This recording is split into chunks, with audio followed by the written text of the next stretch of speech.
안녕하세요. 톡소원 정치의 강정입니다. 이혼 후 양육비를 주지 않는 부모들의 신상을 온라인에서 공개해 명예훼손이냐 아니냐 논란이 뜨거웠는데요. 법원이 오늘 새벽 무죄를 선고했습니다. 국민참여재판으로 16시간 진행된 이번 재판에서 배심원들은 만장일치로 무죄로 받고 재판부의 판단도 같았습니다. 개인의 명예훼손보다는 공익의 목적이 더 크다는 겁니다. 배드파더스, 즉 나쁜 아빠들이란 이름의 이 사이트는 지난 2018년에 문을 열었습니다. 양육비를 책임지지 않는 부모들의 이름과 사진은 물론 출신 학교, 직장까지 공개되어 있는데요. 이후 양육비를 지급하면 정보를 삭제하는 식으로 운영돼 왔습니다. 지금까지 400명의 신상이 공개됐고 이 가운데 113명이 양육비 문제를 해결할 수 있었습니다.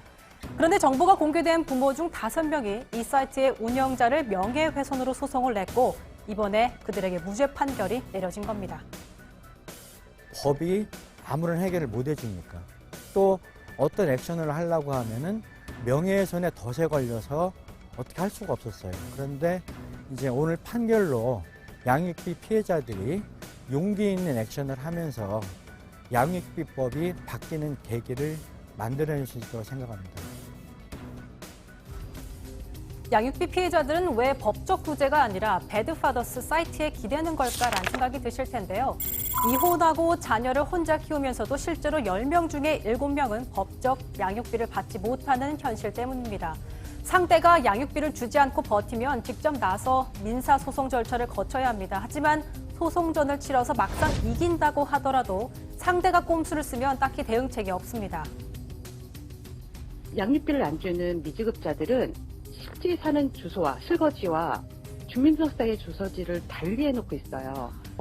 본인 이름으로 된 통장 하나를 안 놔두고 본인 명의의 아무런 사업도 아니에요. 근데 실질적으로 운전도 다 하고 다니고 차도 몰고 다니고 할 수 있는 건 다 하고 다니거든요.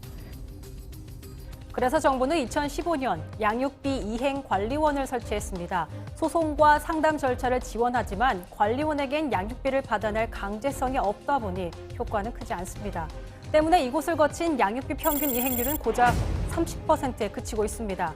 문제는 강제력인데 미국 같은 경우에는 50개 주에서 양육비 이행을 하지 않을 경우 형사처벌을 하고 징역형을 내립니다.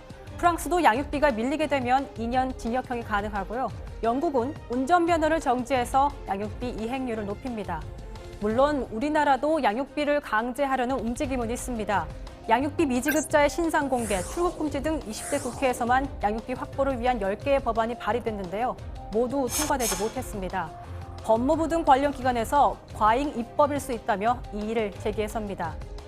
이번 판결에 무죄를 이끌어낸 변호사는 관련 법이 막힌 건 양육비에 대한 사회적인 인식의 영향도 있다고 지적합니다. 양육비와 관련해서는 아동의 생존권 문제이기 때문에 양육비를 주지 않는 것은 아동 학대라는 인식이 좀 확산돼야 될 것 같고요. 이와 관련해서 국가에서도 좀 책임을 지고 양육비 미지급자에 대한 형사처벌, 그런 인식의 확산이 좀 필요하고 관련 법안들이 꼭 국회에서 통과되기를 좀. 양육비 등 커가는 아이의 생존을 위한 필수 비용입니다. 하지만 미지급으로 피해를 보고 있는 아동은 추산 인원만 100만 명이 넘습니다. 양육비 문제는 단순히 개인 간의 채무가 아니라 사회 전체가 풀어야 할 숙제입니다. 앞으로 법원의 테두리 안에서 해결될 수 있는 현실적인 대책 마련되기를 바라겠습니다.